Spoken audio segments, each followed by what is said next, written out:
Ano, kung nakikita nyo, 10:30 AM ng umaga.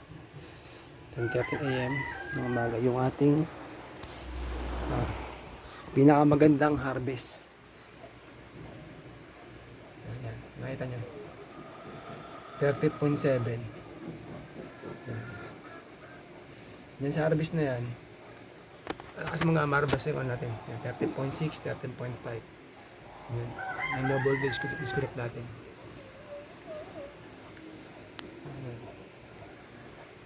Yan pinakamalakas mag-harvest.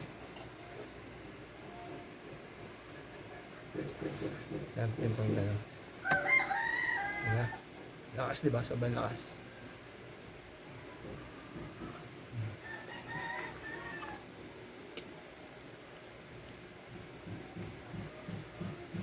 Kailangan talaga meron tayong ganito. No voltage disconnect.